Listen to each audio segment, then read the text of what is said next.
Hi there mga beloved yung soulmates! Welcome to Renzo Tarot Channel. Andito naman po yung lingkod para pagsamahan natin ng isang soulful and meaningful na tarot reading. Dito lamang po sa inyong lagi naabangan, sinusubaybayan ang pinakamahal na Renzo Tarot Channel. Mega shoutout po sa ating mga bagong subscribers at lalong-lalo na sa ating mga soulmates sa buong Pilipinas na lagi nag-aabang. Lalong-lalo na rin po sa ating mga masisipag na overseas Filipino workers or OFWs na lagi nakabang sa mga videos at nagbibigay ng nakakataba sa puso na mensahe at komento sa ating mga videos. Okay? Maraming salamat po sa inyo. At kapag bago po kayo sa ating channel, ay huwag niyo pong kalimutan na i-like, i-share, mag-comment po kayo kapag nakasunod kayo. At of course, huwag niyo pong kalimutan na mag-subscribe at i-hit po ang notification bell para lagi po kayo updated sa ating mga susunod na videos na pagsasamahan. Sige po, huwag natin patagalin pa ang ating pong reading ngayon. Isang timeless reading para sa ating mga nasa sign ng Scorpio. Okay? Scorpio season ngayon. Happy birthday, Scorpio! Ang ibig sabihin po ng timeless reading ay kahit kailan nyo po ito mapanood, next week, next month, next year, ngayon mismo. Ibig sabihin po, basta lumabas po ito sa wall nyo sa YouTube, ay para po sa inyong mensahe na to. Okay, huwag natin patagalin pa. Ulitin ko, para po ito sa ating mga nasa sign ng Scorpio. Sige. Spirit Universe Angels, bigyan niyo po kami ng 10 baraha para sa aming timeless reading para sa aming mga pinakamamahal na nasa sign ng Scorpio. Kapag bago po kayo sa ating channel, ang inyong pong lingkod ay kumukuha ng 10 baraha na siya pong ini-interpret natin base sa mensahe at energy na binibigay sa atin ng universe. At kukunin na po natin diretso ang 10 baraha para hindi na po tayo mag-shuffle sapagkat nakaka-distract po ito. Okay? Meron na po tayong 4 na nakalatag na nahulog. 6 na lang po kukunin natin. Spirit Universe, Spirit Guides, Angels, please give us the 2, 4, 6, 4 cards left. 4 na barahan na lang po ating naantay Scorpio para sa yung timeless reading ngayon.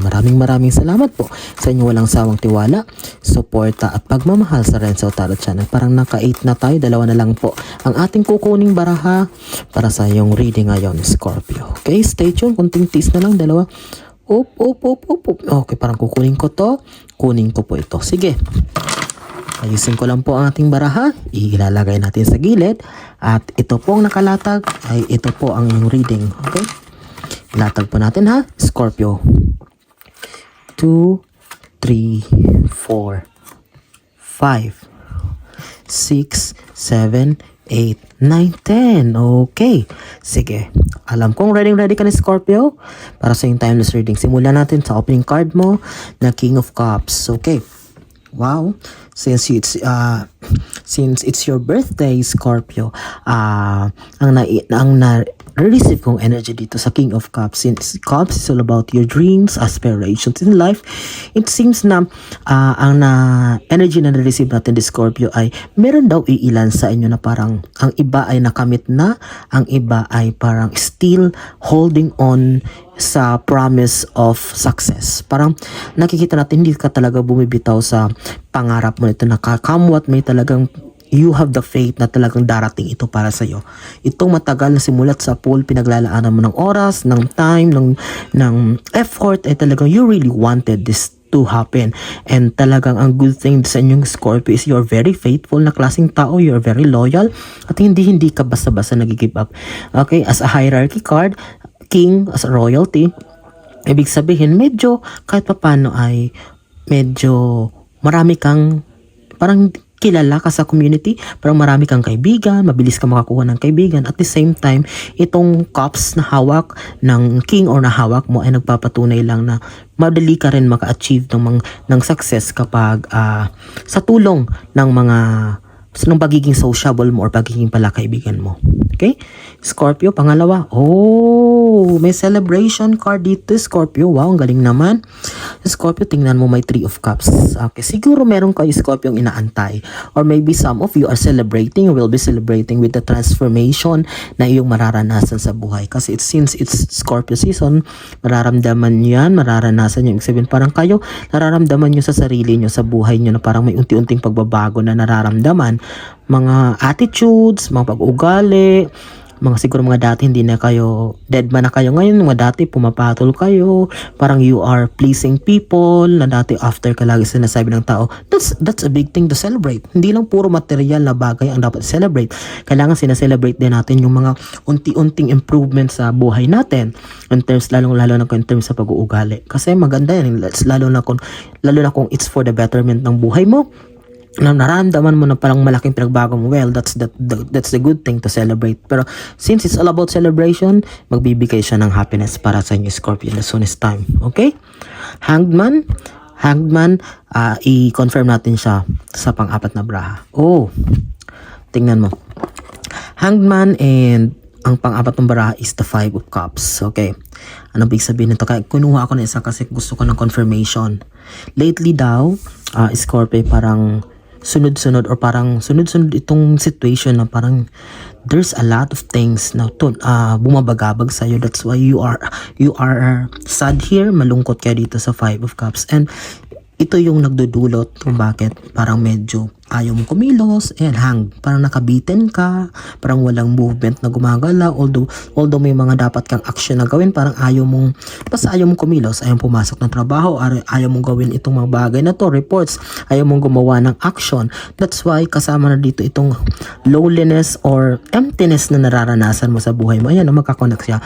Stagnancy, or natenga ka, natambay ka, sabihin may hindi pagala at the same time malungkot ka. Yan yung naranasan mo daw lately.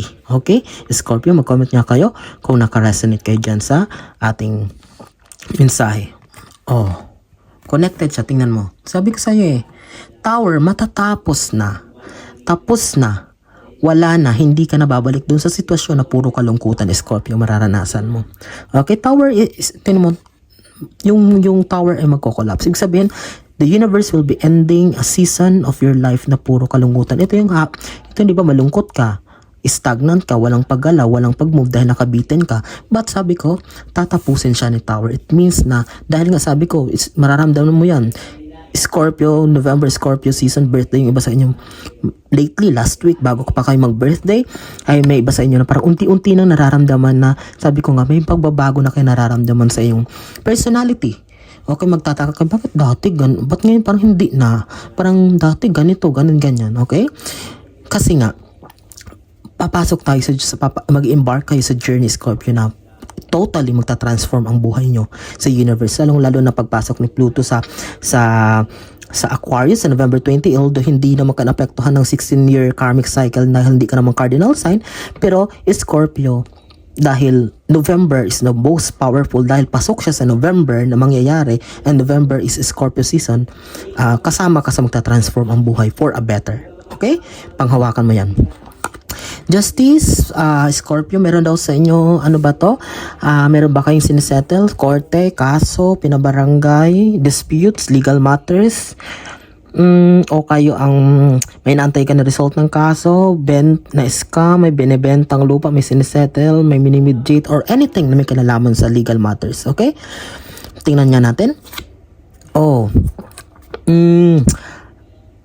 Nakikita ko dito ay parang meron daw iba sa inyo, Scorpio, na parang na-scam. It causes you a heartbreak. Parang nagbigay siya nagdulot daw ito sa Scorpio lately ng parang pagkabalisa, lalong-lalo na nasaktan ka ng todo dahil sa pangyayari nito na may kinalaman dito sa legal matters. Siguro na sinisettle nyo dati. Sobrang naapektuhan kayo kasi umabot nga sa punto na magdemandahan, magkasuhan o umabot sa korte o barangayan. That's why. Kasi kung minimal lang naman, hindi naabot sa ganun.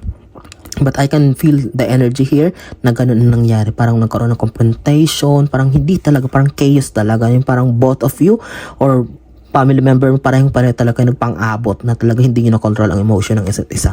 Pangwalo, Two of Swords. Magkatapat pa siya ng Hanged Man. There's a big decision making. Lalong-lalo na, timbangin daw ang iyong emotion.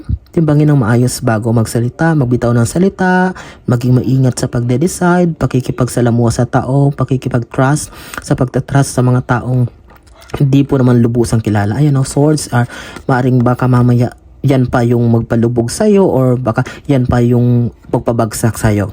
Okay, you need to balance everything carefully, maging matalino or maging maingat, Scorpio. Pang 9 card mo. Talaga. Okay. Ayun, katapat sila nung 5 of Cups na medyo na malungkot ka. 3 of Pentacles, Dark Room. Sabihin may kinalaman daw sa pera. May iba sa inyo na na-involved sa transaction na parang iba inutangan kaya, yan. Dark room kasi siya, although pera siya, pero parang hindi nag-work yung pinag-usapan nyo kasi parang under the table or parang pailalim. Or mag-iingat din kayo, Scorpio, pag may dumating ng mga tao sa inyo na manghiram or mag-offer, ganito mag-invest now, please decline kasi hindi maganda yung room, hindi maganda yung magiging kahinatnan ng venture na yan. Okay?